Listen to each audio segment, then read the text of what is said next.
But I'll say one kind of big and maybe welcome surprise over the last decade is that startups have continued to do so well. In like one prediction people had been making was that there'd be such economies of scale with AI that only the big established players, the Google with its DeepMind, the Microsoft, the IBM, would be able to compete. And actually, OpenAI and Anthropic just Perplexity to a lesser extent as well. sure, yeah. I mean, and this whole explosion of them have really managed to knock it out of the park. Hey everyone, welcome back to the Ignite podcast. Today we're thrilled to have Philip Trammell on the program, a postdoc researcher at Stanford's Digital Economy Lab.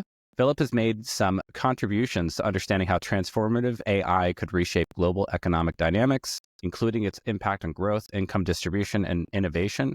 We're excited to dive into his insights on how AI could be about to drive an era of profound change in our economic systems. Thanks for coming on, Phil. Yeah, thanks for asking me on. Well, so what drew you initially to the intersection of AI and economics? That's initially how I found you. I don't remember how I found your paper. It might have been a YouTube video, could have been some article online, but I found it fascinating. I was like, I got to talk to this guy. But what drew you to the intersection of AI and economics? Great. Well, what initially drew me to it, funnily enough, was an interest in philanthropy. I was just thinking about, how I should give money away to save as many lives as possible or whatnot. And that got me in touch with the effective altruism community, which is, for anyone who doesn't know, a hodgepodge of people interested in philanthropy of very different kinds, including the global health sorts of things that I was initially thinking about, but also including people who have really been way ahead of the curve on seeing that AI was going to be really important for kind of shaping the whole global economy and the whole course of the future, presumably. So while I was over in Oxford doing some economics work with them, I was convinced that there would be value in summarizing what had been written at the time on how AI might impact growth. And this was all the way back in 19 that I started working on this.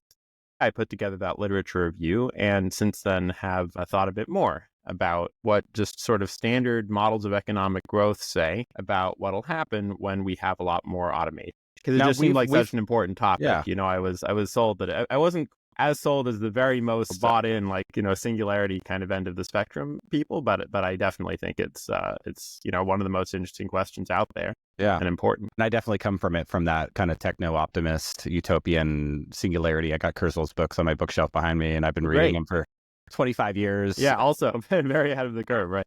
Yeah. So I've been kind of waiting for this moment to come, and it feels like in the mid-2020s now, it was 20 years since Singularity as Near came out, and I'm like, okay, he talked about this stuff 20 years ago in his books, and it's just really interesting to see it kind of unfold. Yeah. It's almost eerily accurate, almost to the year in some cases. But, we've been automating and creating technology for centuries, if not millennia. Maybe you could talk about the two primary mechanisms in your research, this capital self-replication, self-improvement, and how AI makes these things different this time. First, I do just want to emphasize, lest anyone think I'm, overselling my own contributions here. Almost everything I'll say is not original to me. It's just sort of old school economics. But hopefully I'll have an original thought here and then.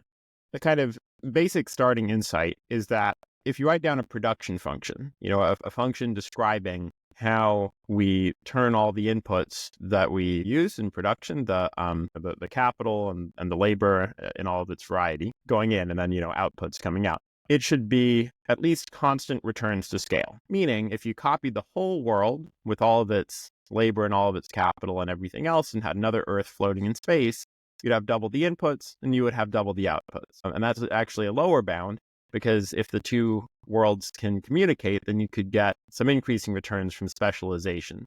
So I think that's actually a very small effect. If you look at, countries that are very similar to each other and look at the gains from trade, so let's say constant returns to scale. And let's unpack just constant returns to scale, what that means specifically for the economics students in the audience that kind of breezed through their freshman level course and forgot about economics. Constant returns to scale a production function just means that if you double all of the inputs, then you also double all of the outputs. Okay. So it's a very linear function. It's linear in aggregate.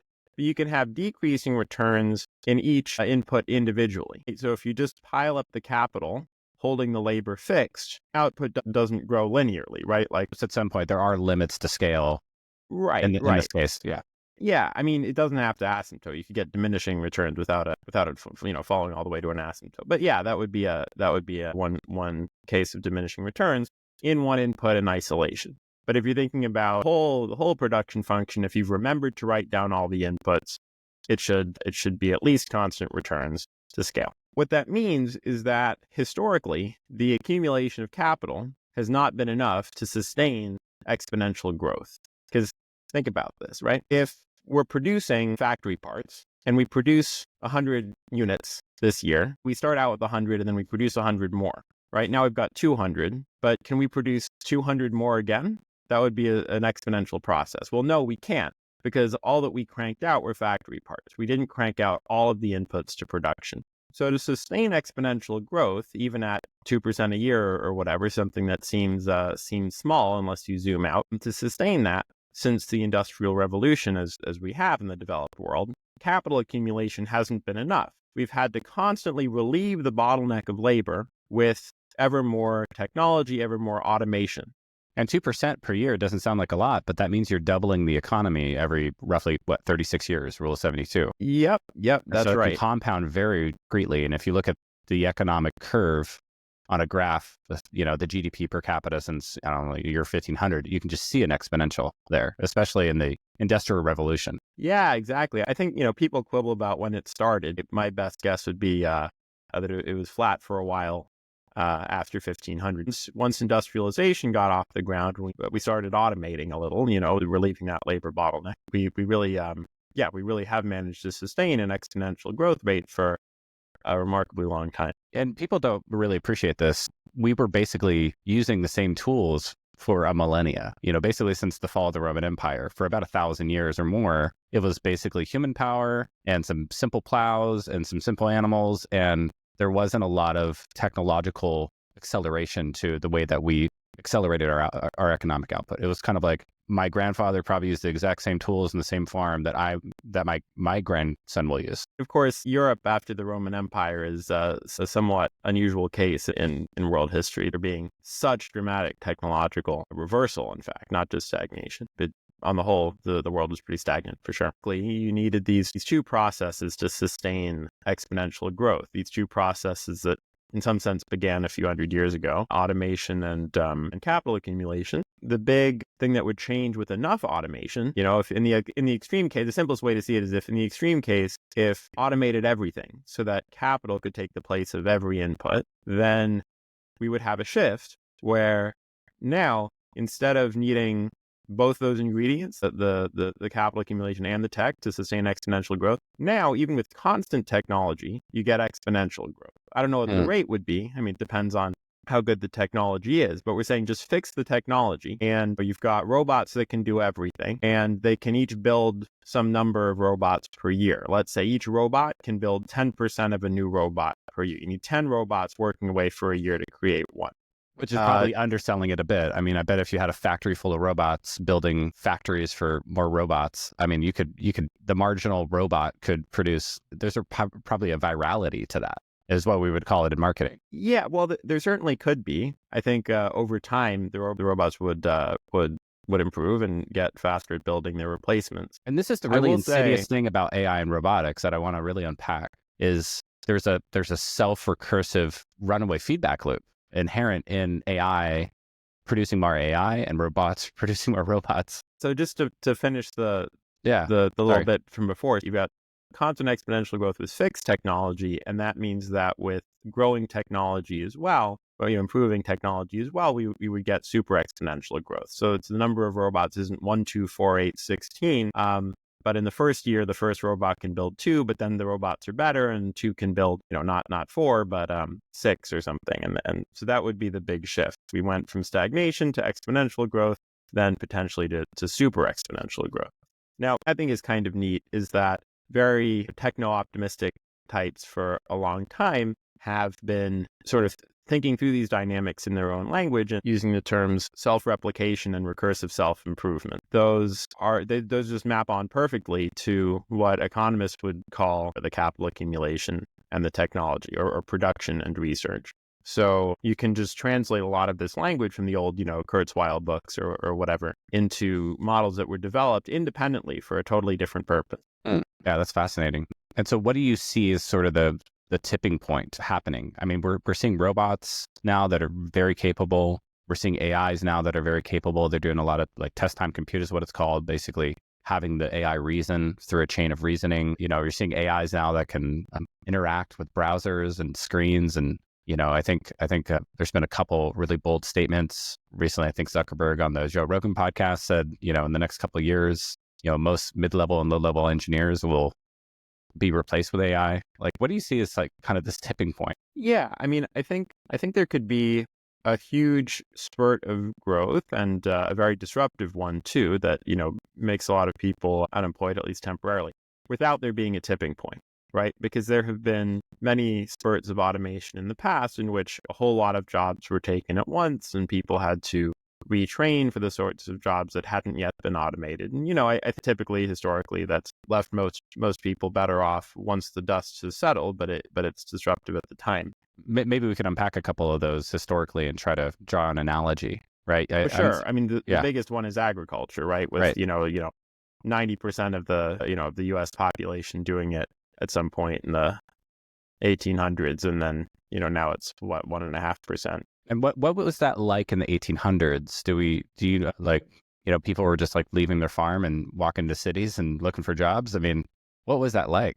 And how that might look in the next 5 or 10 years with the AI? Are we just going to be walking out of our house, like asking the robots what to do? Well, yeah, I mean, something like that seems possible. Again, I mean, yeah, so the speeds might be different. It didn't go from 90 to 1.5 overnight, but there were waves in which I think it proceeded more quickly than other waves. The Great Migrations, in which there was a lot of, like a sudden increase in demand for war production, for instance, brought a lot of people from the South to cities in the North, especially Black people who had been agricultural, and of course in modern America are mostly urban. Most of them didn't walk; they took a train. But yeah, they went to cities and sometimes came in large numbers, and it's a little disruptive. But eventually, people found work. All this is to say, you asked about a tipping point. With my econ jargon voice on, I would say the real tipping point from that sort of old regime where you need technology for the exponential growth, and then you run into diminishing returns to capital accumulation without it. The tipping point to the new regime, the super exponential regime, would be when we've automated enough things that capital is what's called a gross substitute for labor, meaning that as you pile up the capital, the compute, the robots, whatever. Basically inference, well, that would be one kind of capital. Yeah. As you pile that up, yeah, the amount that it's able to produce in some real sense might fall, but it doesn't fall to zero. So it's just not bottleneck. There's no stealing. That's bottlenecking it due to a lack of things that are not capital. So capital becomes a gross substitute for labor, and the production are willing to buy in large quantities. So instead of like just satiating in those goods and then shifting over to those goods that you still need people for, right? As long as people are willing to spend like a sort of non-zero fraction of their budgets on those things, that capital is a gross substitute in the production of. So capital needs to be a gross substitute in the production of a set of goods that people are going to keep buying in ever larger quantities indefinitely, and also in the production of the capital goods themselves. Okay, so the robots need to be useful, and they need to be able to build new robots. That's the tipping point. Right. Now, the robots can be deployed throughout the value chain too. It's not just robots building robots, but it's robots mining the raw materials from the earth and needed to make the robots, and then refining those raw materials. For sure. Shipping those raw materials around. Absolutely. Creating nuclear power plants and solar power plants and wind power plants. I mean, robotics, like on the physical world, will impact the whole value chain and drive economic disruption. Yeah, I mean, it'll impact a lot of the value chain for sure. Just, when sort of doing 1,000-foot view, the interesting thing is that it really does have to automate that whole value chain, the whole supply chain for the robots and for the goods that have that sort of non-bottlenecking property I mentioned. And that, I think, it is a tall order. There's that famous essay from the 50s or something about all the steps that go into making a pencil. Well, how many more steps go into making a robot? Well, just a car. I guess you can, Elon draws parallels to making a car, right? And basically a car, one of the Teslas driving down the road is like a robot, right? And he thinks he can make robots for, call it 20,000 US dollars, 30,000 US. And if you start kind of you layer on some finance and everybody can have a robot for 300, 400, $500 a month. And that's really but disruptive. a robot that does what? A robot that can build a Tesla single-handedly? I think that's certainly, we're a long way from that costing $20,000. Yeah, right. I mean, Probably. like really all the way from start to finish, including like thinking about where to start drilling for the uranium, for the nuclear power plant, for the energy to. I think what you're uncovering is a little bit of the economists' reluctance to say, oh yeah, hand wavy AI and robots take over everything and humans are just kind of sitting in utopia. That's going to take decades, if not centuries, because there's just so many like little things that humans have to be involved in the economic value chain. I think it could take a long time, but I certainly don't think the fact that there's a long list of things to automate means it'll necessarily take a long time, because, one of the things that will presumably that is already being automated and that will presumably continue to be automated is the R&D process, right? So even if at current rates of automation, it seems like things are moving fast, and Mark Zuckerberg can talk about all the things that will be automated next year. But like, even at this rate, I think, it might be like, a century or more before the whole sort of supply chain for robots and valuable goods has been automated in that way. Even so, we might think that it'll happen soon because we're speeding up the process of automation itself. It's very hard to extrapolate from the past here because we're just, obviously AI is different in so many ways. I'll say I think one thing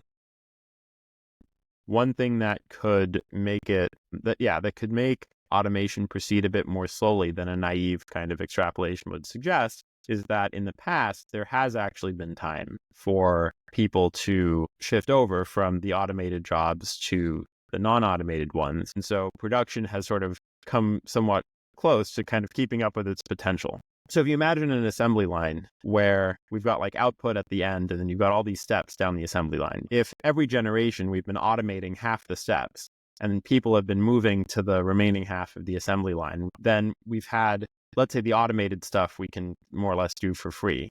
Then you have twice as much output every generation because you have twice as many people on those bottlenecks tasks that you still need the people for. But what if it were the case that we started automating really quickly, but you still had those steps at the end of the assembly line that people needed to do? Well, we might not actually speed up output as quickly, because if we're automating so fast that people aren't able to retrain and aren't able to switch over to those new things that now everyone needs to do, that could end up being the new bottleneck. And this whole kind of feedback loop of ever faster automation could actually be a little more sluggish. On the other hand, AI could assist in the retraining process, right? So there's a lot of evidence of AI tools now making it easier for people to act like long experienced call center operators when actually there's this cool idea that if we all had like an Apple Vision Pro on, then an AI kind of reading our field of vision and whispering instructions into our ears could make us sort of act like experts in at least some domains, not ones where you need to like train your manual dexterity. It couldn't tell you how to be a good surgeon or something, but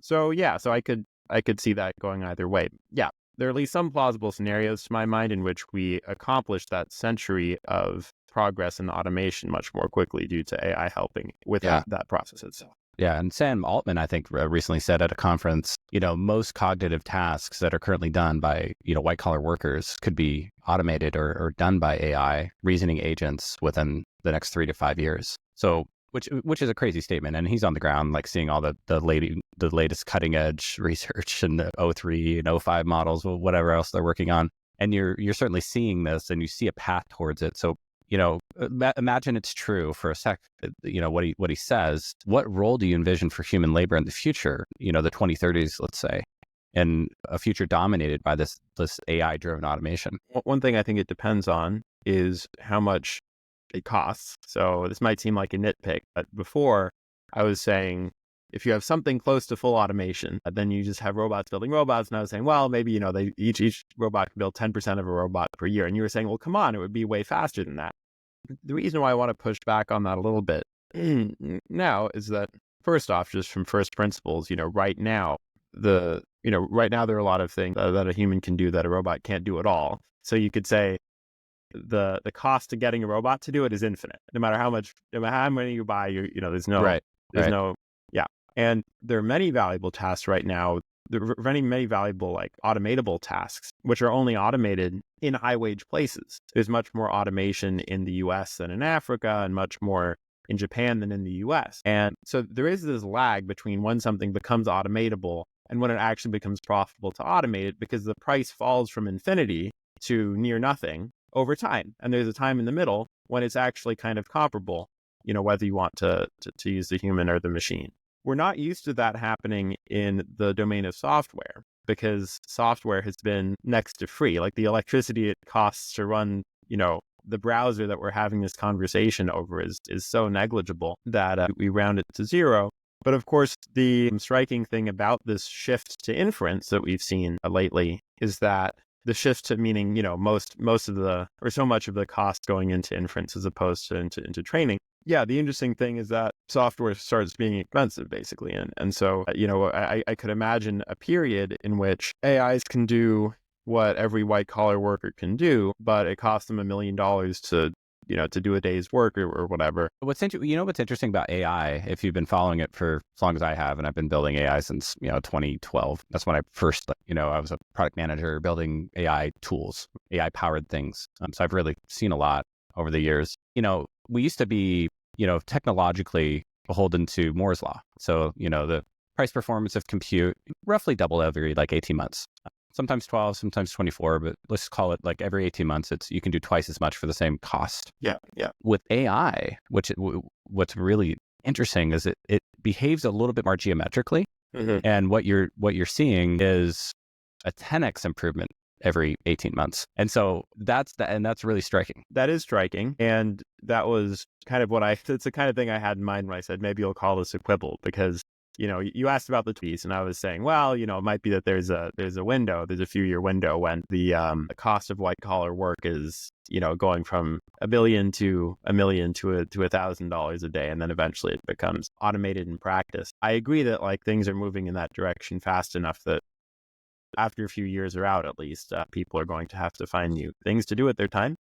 And maybe that was the heart of your question, but I did just want to flag that. I also have a little quibble to make about that 10x number. I think it comes from multiplying the falling cost of compute with growing algorithmic progress. Well, you get more parameters in the model, you get better models, and then you have more compute thrown at those models and more data thrown at those models.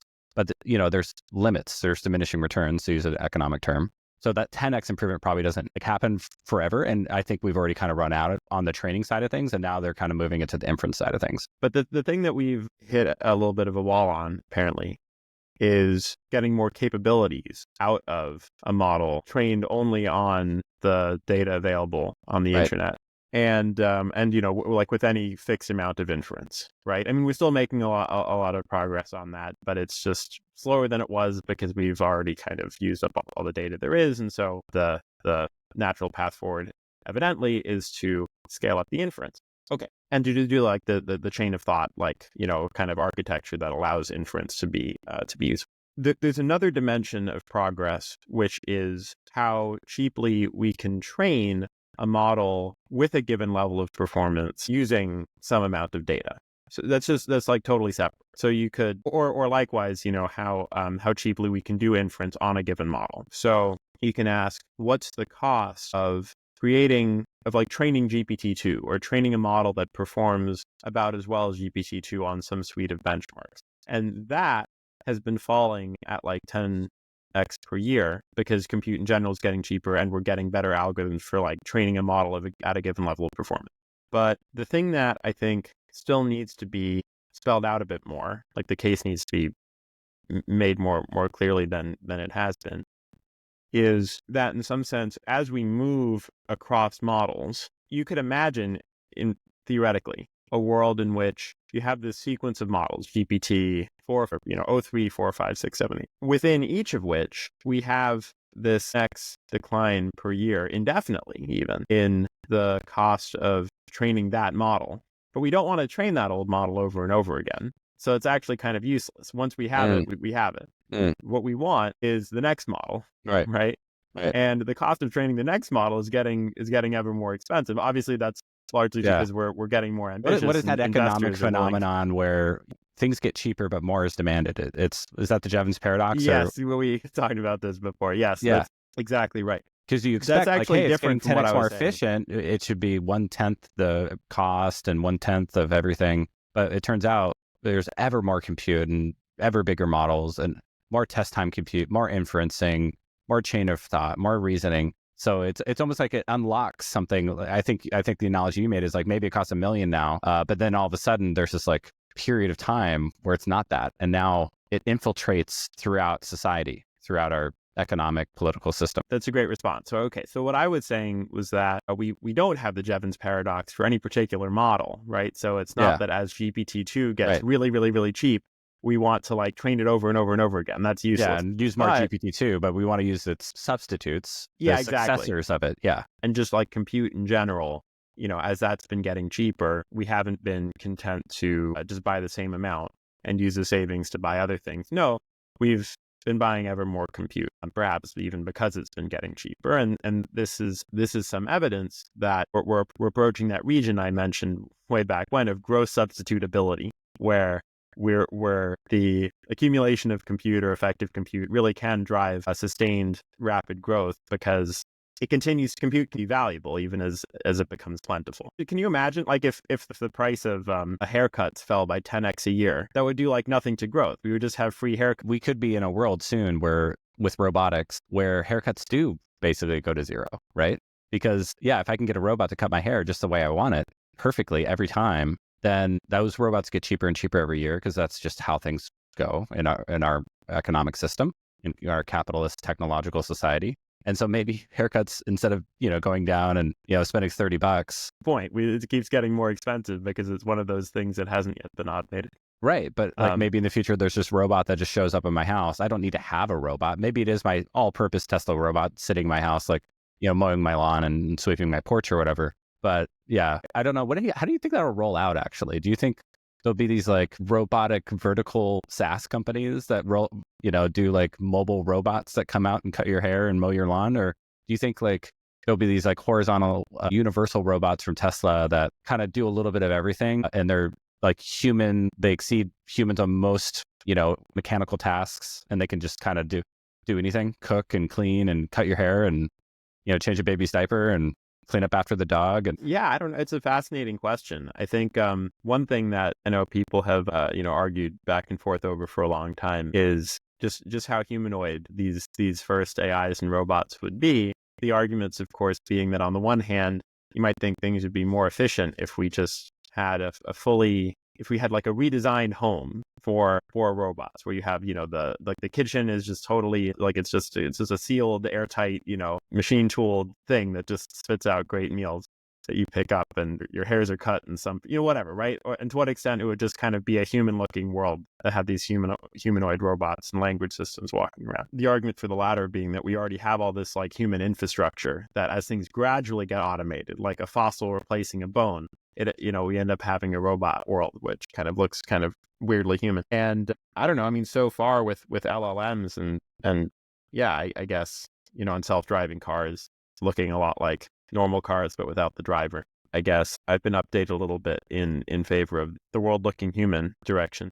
And then as for like whether you'd have many kind of robots rented out for for specialized purposes or one all-purpose one, I again, of course, this is all very speculative, but my understanding is that the main bottleneck to the like kind of humanoid robots we already have that like Boston Dynamics makes or whatever, the main bottleneck to having it actually act like a human is software at this point, right? It's not that the robot hands aren't dexterous enough or something. It's that we just we don't know exactly how to have it pick up the cup properly and all the rest of it. And you've seen some of those figure robotic demos, like they're kind of getting there now. But those robots probably cost hundreds of thousands of dollars, and they're just not quite ready to be in your house. Well, yeah, I think they're a long way from being ready to be in most people's houses, at least a long way technologically, right? You never know at the time. But yeah, so I guess, I don't know. I wouldn't have thought it. Historically, it hasn't worked this way. A car doesn't look like a mechanical horse or anything like that. But I don't know. Maybe this time we'll do something a little closer to just systems that kind of speak legible English and kind of do legibly human sorts of things. I mean, of course, the big bottleneck with robotics, given that the bottleneck is software, just, using current deep learning methods, you need lots and lots of data to increase performance, much more data than like a human baby needs, which is fine if you have a whole internet's worth of language to replace the little bits of language that a baby hears, but much more expensive to get all that data if what you need is kind of recorded sensory inputs on like robots walking around like, for like 1 billion years, right? To like train like how to pick up cups and all the rest of it. So yeah, might be a long time before we get those robot barbers. Yeah, that's fascinating. Back to the kind of human labor future. Imagine there are this cognitive and mechanical AIs and robots that are as good as current day humans in the year 2025 at doing most tasks. What kind of, labor, is it such a thing that we can't even imagine and we'll just invent new things to do, like podcasts? Or do we need basic income? There's the question of that. Or will AI like kind of guide us to the economic utopia and new capitalist structures? Yeah, I really don't know. And unfortunately, this is one of those questions on which the growth models do significantly differ. At least the growth models I think are plausible. The idea that we would get a big burst to growth is, or big acceleration to growth is, I think it really just shouldn't be controversial. How far you extrapolate the acceleration, maybe we go from 2% to 4% or 5%, which is a huge difference because now you're doubling the economy every 15 years instead of 36 or whatever. Yeah, or I mean even more than that would kind of be on the lower end of my range. Oh, but yeah, what do you think is kind of likely in the next 10 years or 15 years as you kind of look in your economic crystal ball? I don't have a crystal ball, but I mean, because the thing is, like, there are already examples, like, China sustaining decades of growth basically just through capital accumulation. See, here's the interesting thing about these cases of catch-up growth. Remember those two ingredients I mentioned before, where you need the capital accumulation and the tech development? Well, if you're a laggard country that's just so messed up that people couldn't accumulate capital for a long time. By capital, by the way, I'm not talking about money. I hope everyone knows. I'm talking about physical equipment used in production. I think that's an important distinction to make. Yeah.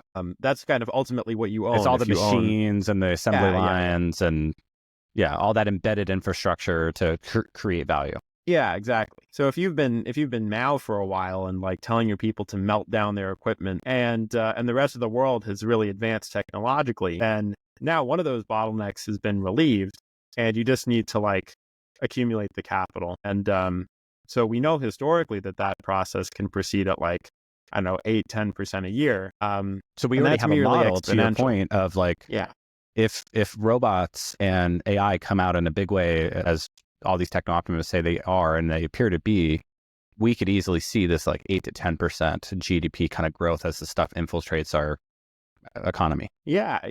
I mean, that's just kind of the straightforward prediction you would get from relieving the technological bottleneck and just needing the capital accumulation bottleneck to, or the capital accumulation to catch up. That's not even building in any kind of next level feedback loop. And then as for putting an upper bound on it, I mean, that's just very hard because you never know what bottlenecks we're suffering under now and not even noticing it that, advanced intelligence would relieve. So people, I mean, there's a podcast with a lot of people on the Dwarkesh podcast. Carl Schulman, I think, is maybe the most famous for coming up with these amazing insights about scenarios. About how things that seem like bottlenecks could be relieved and things could be sped up with advanced AI in all sorts of ways. So I mean, just really wide range of possibilities in my mind. But I'd say 5% would be well below a reasonable lower bound on what we would get falling. And so what would people do? I don't mean to keep dodging this question. I feel like I have twice now. Oh yeah, and what would our wages be? Right. So, okay, I was saying growth models agree there would be a lot more growth. They agree that interest rates would be a lot higher. They agree on a handful of things. But one thing they really don't agree on is what would happen to wages.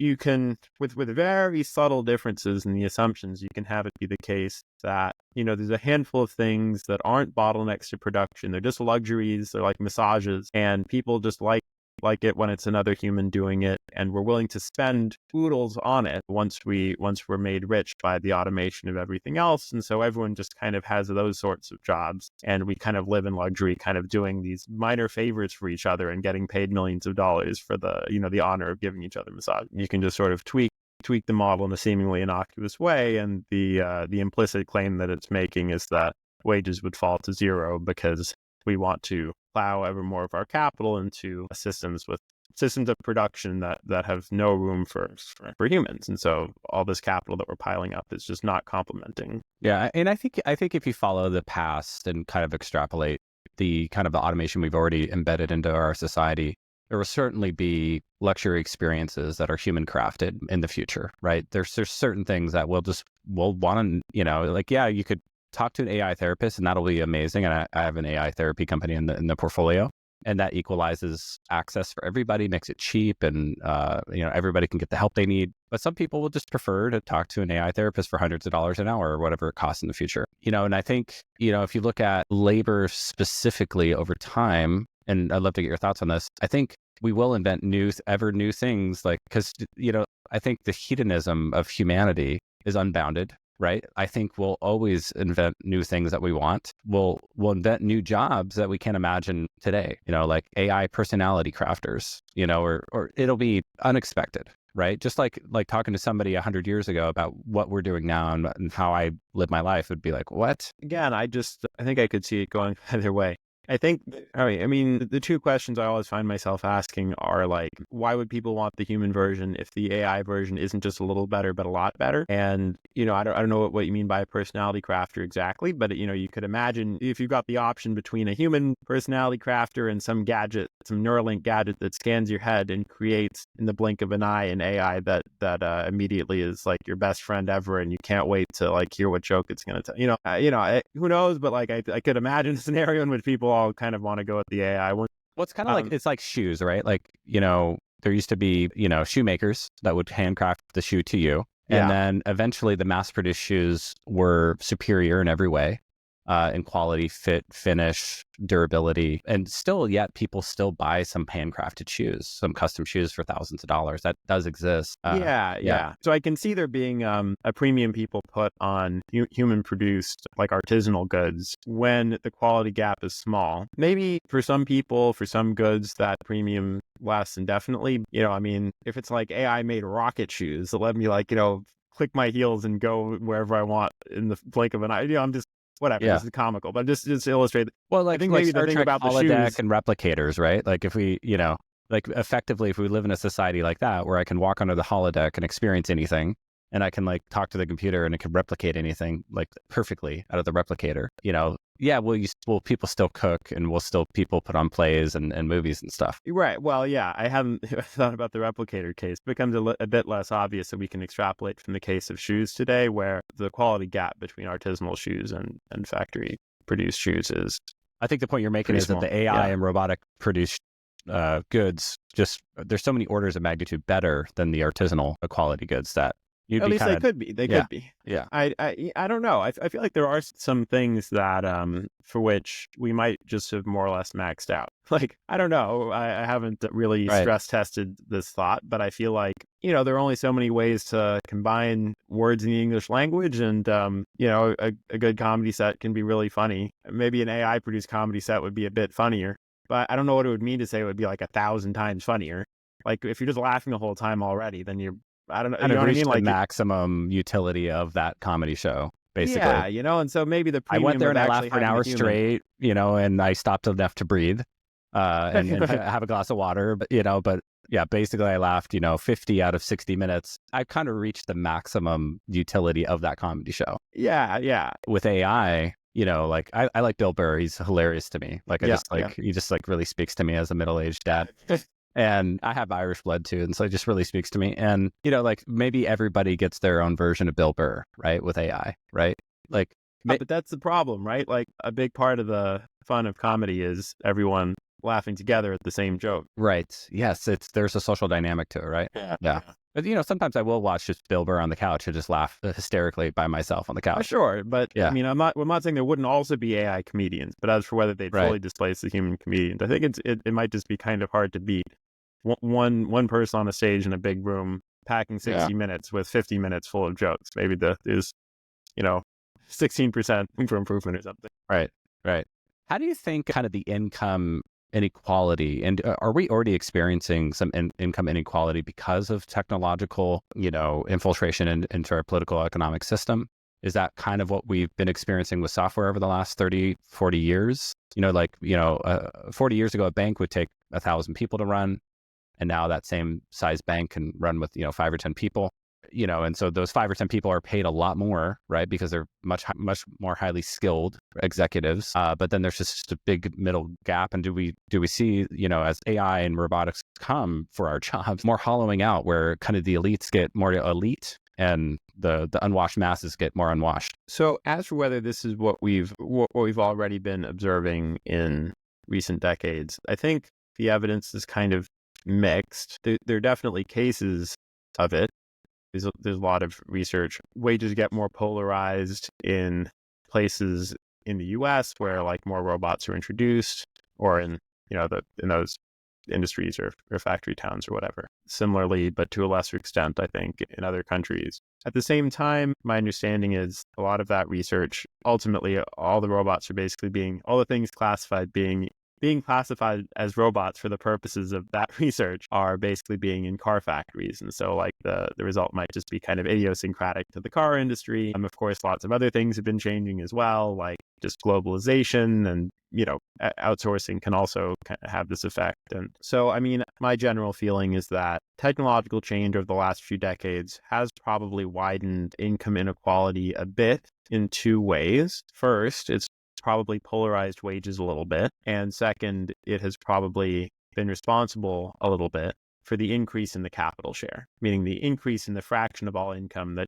comes in the form of interest on investments as opposed to wages. Historically, it's been about, if you add up all income throughout like the US or some other developed country, it's been about 2/3 of income's been wages and 1/3's been capital rents or interest or returns on capital, whether you're lending it or investing it or And it's actually a kind of striking regularity. It's still about 1/3 and 2/3, but it's just a little bit more capital now. And of course, since people with higher wages also tend to own more capital, that exacerbates income inequality as well. I think there is also evidence here and there of it going the other way. So I mentioned that call center study before that. I tend to think of it as being more in some sense about retraining or whatever. But the evidence was that worst performing, like with AI assistants, worst performing call center people. There's I heard this on NPR. There was a paper where they deployed the Copilot, whatever it was, OpenAI LLM based call center cooperator, and it took the low performing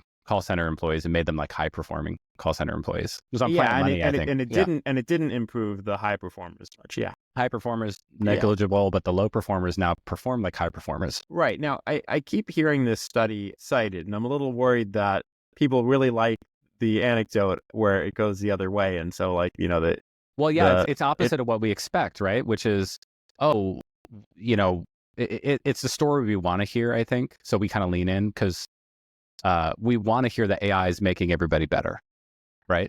Because we expect it to replace us and make everything worse based on all the movies and culture and cinema that we've been, fed for the last, 70 years. Well, we've got a lot of movies with, with the robot apocalypses or whatever, but we've also got like this general overarching narrative that like over time technology has improved things. I don't know which is won out. I don't know what we're hoping to hear. All I know is that it contradicts the majority of the anecdotes people had heard before. My guess would be that software and like the preliminary tidbits of AI we've had in past decades have probably been to my reading, have probably been a relatively minor contributor to any increases in income inequality, but that in the future, it will it'll probably be a really extreme contributor. My guess would be that the main contribution wouldn't be through polarizing wages, as we were talking about before. It could be this intermediate scenario where it's not that we all just like give each other massages and make each other artisan shoes and jokes and everything. We all have high wages and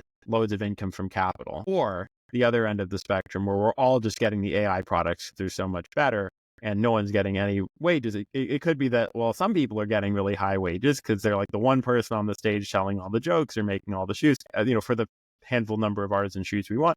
And then everyone else isn't getting any wage. That would be a case where AI really increased wage inequality rather than just income inequality overall. It's possible, but my guess would be that the primary contribution of AI to income inequality will pass through just radically raising the capital share and lowering the labor share. So meaning that almost all of income comes from owning the robots or owning the inputs. Yeah, owning the things that are inputs to production that aren't. So it stands to reason if you're a policymaker and you're looking at the future or you're seeing it unfold year by year, you want to somehow get people equity shares in the means of production. Right. Not just basic income. Hey, we're going to tax the people with the capital and try to redistribute it. But maybe a more interesting idea is like maybe everybody gets an equitable piece of the pie and they get to collect rents and capital gains and returns of capital. Like an idea I floated recently on LinkedIn, it came from a conversation with a friend, and I think I stole it from somebody, I don't remember who, but if everybody started life with, $30K in their Roth IRA on an index fund, they'd have millions of dollars when they retired. Wow. And so, yeah, if it was properly managed. Right. I definitely think that there's pros and cons here. So on the one hand, in some sense, reserving the right to tax capital or tax income on capital and redistribute it is kind of like, in some sense, there's an analogy between all the citizens of a country just like having the right to get redistribution from their government that can tax the capital, right? There's some sort of equivalency between that. It seems it's probably going to happen. I mean, we already do that. We already tax capital gains. We tax ordinary income in a variety of ways through capital accumulation. There's, the wealth tax has been floated. So it seems that at least in the short run, that's probably what we'll do. We'll increase the taxes on that capital as wages fall. I mean, what do you think will happen? I have no idea because, wages might fall or not, as I was saying. It could also go robust, right? Prediction. Everybody could be more efficient and AI could be sitting there helping you be more efficient, hour by hour as you kind of work your 35-hour-week job, 40-hour-week job or whatever it is. Well, yeah, that's true. But I mean, another way that like advanced AI could make wages go up isn't by making people more efficient at anything, but just by making everyone else richer. So if everyone just wants those human done massages and more, then like once you've retrained, then you might be able to like make a lot of money giving the massages, not because you can quickly crank out a lot of massages, but just because the clients are willing to pay so much more. But anyway, however it happens, I don't know what will happen to wages. But the more robust prediction is that dividends and just capital gains will grow. And so I don't think it's like, well, as wages fall, we'll have to find new sources of income. And so we'll inevitably tax capital more. Well, this drives at a point that I'd love to get your thoughts on too, which is like kind of the hatred towards billionaires, right, in our society right now. Like, you get a lot of people on the left going, yeah, billionaires, we need to tax them and they need to pay their fair share. Yeah, or shoot them. Yeah, well, yeah, that'd be the extreme revolutionary. Well, I mean, this is this whole thing with the United Healthcare. So, I mean, whatever. Right. This is the whole thing. Yeah, exactly. I'm really shocked. Like, I don't. Whatever. Let's not talk about shooting people. But of course, nobody deserves to die, no matter what, right? But if you think about, I think, like the hatred towards billionaires or execs, for that matter, from an economic standpoint, they're just trying to get a return on their capital, right? Which means that they're trying to invest that capital in a way. They didn't get rich because they're stupid. They invested that capital in a way that created a lot of value, and they kept some of that value. But now that they have billions of dollars on their balance sheet, they need to put that money to work back in the economy somehow, either increasing their consumption, right? Spending, buying $1 million massages, whatever, $100 million yachts, which creates jobs, right? And they need to invest that money to increase its value, right? Maybe you could unpack all that a little bit for us from like an economics perspective. A lot of the time, the way a company succeeds in a way that makes that makes the CEO very successful is by producing something that is slightly better than the competitors, but that means that it gets, it gets all of The some market, majority, yeah. Yeah, so like right? Amazon.com would be a great example of that. Marginally better, little cheaper, little faster, trillion-dollar company, right? Sure. I mean, in the case of Amazon, I don't know how big the gap is between, I don't even know what the next best kind of everything store would have been. But yeah, sure. Let's imagine that Amazon just beat out some other .com startup Yeah, that would have Walmart been tried to compete, great. Target's Okay, tried good. to compete. Good. Yeah, Yeah. yeah. Well, in that case, here's a potentially bad thing that Jeff Bezos did that isn't even bad at all it's not particularly bad by like common sense moral standards, but from an economic perspective is actually a little bit bad. It's a little inefficient. Here's what it would be. Over-investing in those kinds of R&D that were over-investing from a kind of social perspective in those kinds of, that kind of product development, which made it just enough better that it could be everyone's first choice, right? And therefore render all of the investments in logistics and everything that, say, Walmart had put in to take that role, rendering all of those investments worthless. Okay. So think about the logic here. You've got two firms, you've got Amazon and Walmart, and they're both vying to be like the go-to online retailer. One of them, let's say Walmart moves first. It's a two-move game. Walmart puts $10 billion into the infrastructure, and Amazon can do it better with $10 billion in one, right?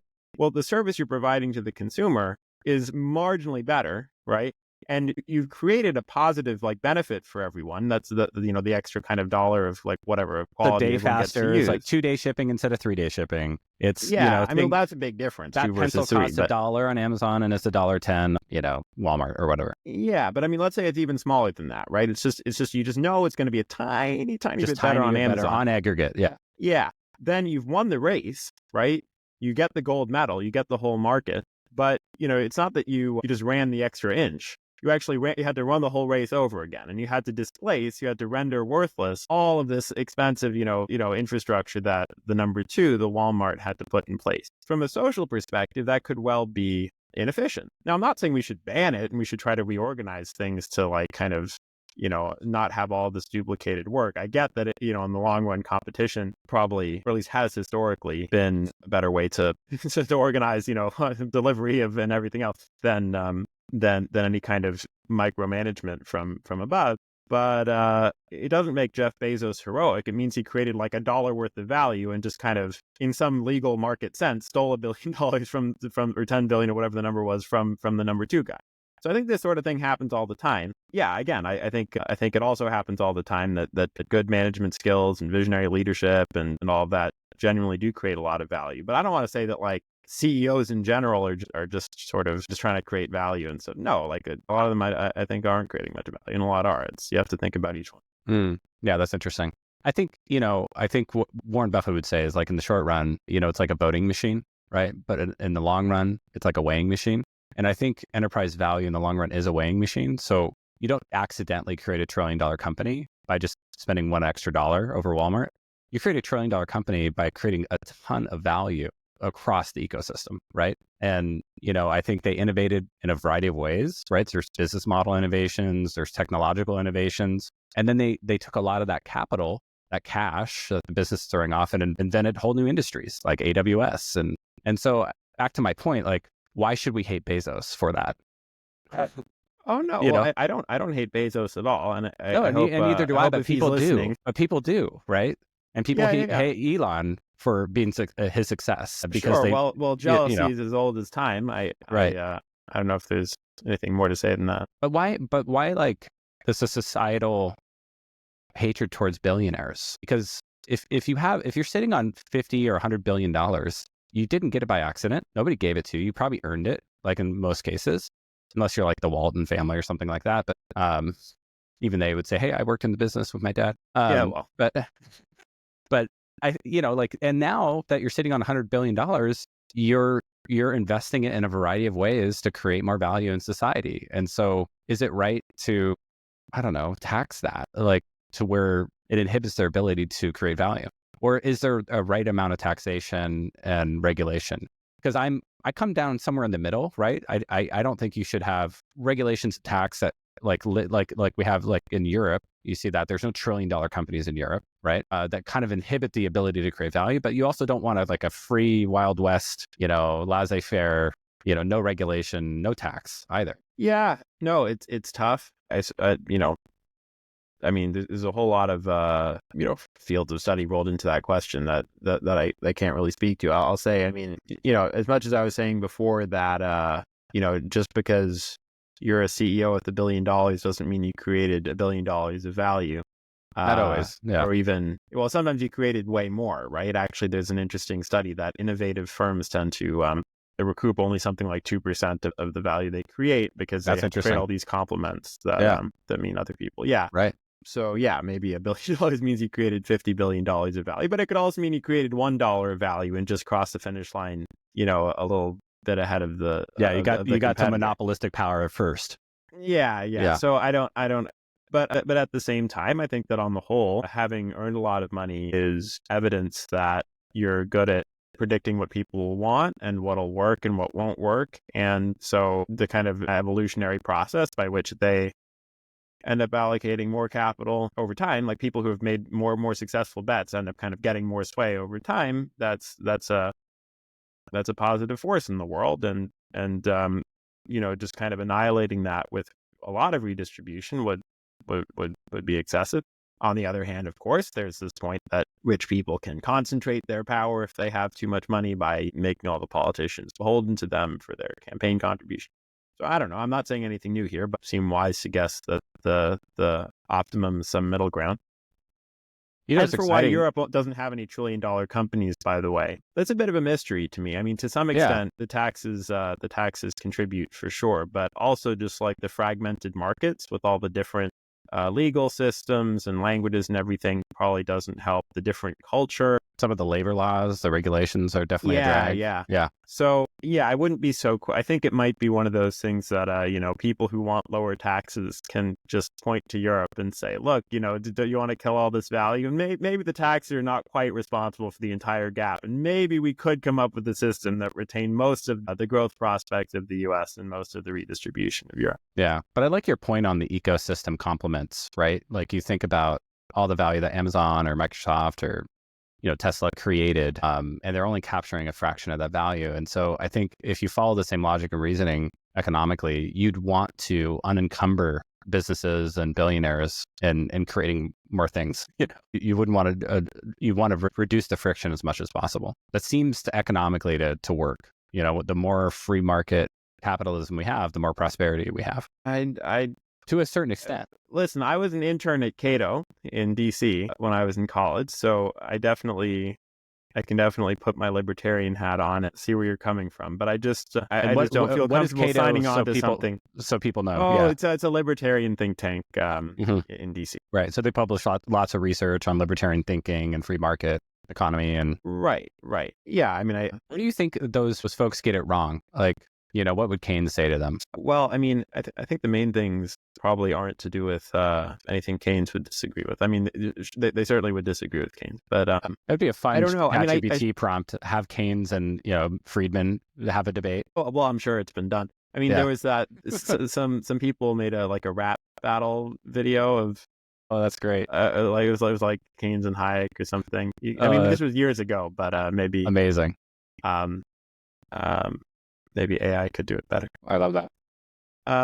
No, I mean, I don't know what people working at Cato would say now, but I just think that, I mean, it just, when I was there, this was right around the time it started being common sometimes to pre-register studies, right? Where you pre-register your hypotheses. And I would joke that they pre-registered the conclusions as well. It was always a bit suspicious that you knew what they would end up arguing for. Conclusion would be, yeah. Yeah. And I think that there are a lot of intuitions that people have from Econ 101 or just from kind of common sense, which you realize on further thought or on talking to people with different intuitions or on studying more economics are valid in some circumstances and invalid in others, right? As we think about how AI could change the economy in 1,000 ways, I think, more and more, these kinds of these kinds of intuitions that I think already are overgeneralized by people who kind of know what they think on every issue already. You know, the hardcore libertarians or the hardcore socialists or whatever. More and more, their predictions are just going to be wrong. They're going to be overgeneralizing to a world in which kind of obeys different rules. I mean, like what I was saying before, like you'll hear people say technology can only ever raise wages because, you know, whatever a person could do before. Wages are the marginal product of labor. That'll be the first slip. They'll assume markets are competitive. So, okay. Wages are the marginal product of labor, and more technology means the ability to do more things. So you could always just use the old technology, but once new technology comes out, labor can have the option to use it and produce more. And so the marginal product of labor has to go up. Ridiculous, right? It's not hard at all to write down some production function in which the technological frontier moves in a way that lowers the marginal product of labor. But historically, it's tended to raise wages, raise the marginal product of labor. You can kind of write down an English sentence like the one I said before, which kind of tricks you into thinking that there's some generality to that. And then, you know, you get together with your friends and say similar sentences over and over again until you're fully convinced of them. And I just see this in domain after domain. I think, yeah. I don't know if that answers your question, but yeah, it's a very interesting take. I know we're running almost out of time, but, you know, I'd be remiss if I didn't ask about the future of venture capital and startups as you see it, if you've done any thinking in that, right? Because historically, you know, venture capital, what we literally do, and goes back to whaling days, is we invest in businesses to get a return. How do you think that all changes with AI in the next, 10 years? Something I have actively thought much about. I'll say one kind of big and maybe welcome surprise over the last decade is that startups have continued to do so well. One prediction people had been making was that there'd be such economies of scale with AI that only the big established players, the Google with its DeepMind, the Microsoft, the IBM, would be able to compete. And actually, OpenAI and Anthropic, right, just Perplexity to a lesser extent as well. Sure, yeah. I mean, in this whole explosion of them, I would say probably just, take seriously the possibility that for at least another long stretch, we'll see generalizations to model capabilities like those that we've seen over the last few years. And so tools that just sort of plug some gap, just like doing a bit of RL on top of an existing model to make it better serve as like a customer service agent for this type of industry or whatever. Like there are all these startups that try to do that sort of thing that have just been swamped. It's like the next models come along and done even better than the fine-tuned version of the last one. Right. So they built up a bunch of prompting and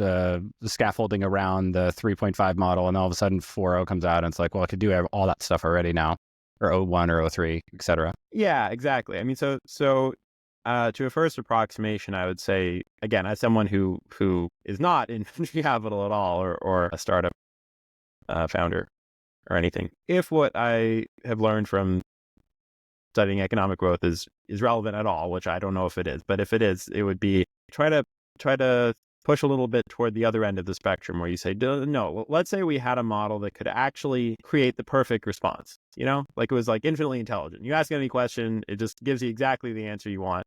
The correct answer, the truth. Yeah. Right. Now, I mean, obviously there's put aside the kind of the crazy extremes of that, but like something like that, and people were really deploying it at scale. What would be the bottlenecks to growth then, right? What would be the natural resource bottlenecks? What would be the bottlenecks in terms of robot thumbs and Vision Pro glasses and whatever else? And if you can find one of those bottlenecks that is being undersupplied and other people maybe haven't spotted, that would seem like a profitable thing to work on. At least in expectation. Right. Yeah, I love that. What's next for you over the next, year or two? What are you excited to work on? Maybe talk a little bit about your research and. Yeah, I mean, I've just started this postdoc here at Stanford, and it's I'm going to be working on AI and growth. I haven't yet pinned down exactly what I'll do. One thing I'm excited about is this. I don't know what we'll call it, but provocatively, maybe I'll call it the Singularity Dashboard with Eric Brynjolfsson, one of the authors of that call center study. But he runs this center. I got his book right up there. Oh, which one? Machine Platform Crowd. Okay. Yeah. But yeah, so there was this Nordhaus paper, not the one I mentioned before about the 2%. But called "Are We Approaching an Economic Singularity?" in which it observes that, remember before I was saying like there's some growth model, there's some basic things that growth models basically all agree on about how like if we crossed that tipping point toward like full automation to the point that you could have, sort of growth substitutability in production and research, or at least in production, what would happen to growth, to the interest rate, and so on. And he includes a few things on the list that I think shouldn't have been on the list and leaves off a few things that I think should be on it. But basically, it's a cool exercise because he says, what are these economic variables? Like, what directions would they be moving in before, like, explosive growth from AI? And are they moving in those directions? And he said no, but he was writing in 2015. So like, of course not. So I'm excited to come up with a revised, in some ways more comprehensive set of indicators like that and just keep it perpetually up to date.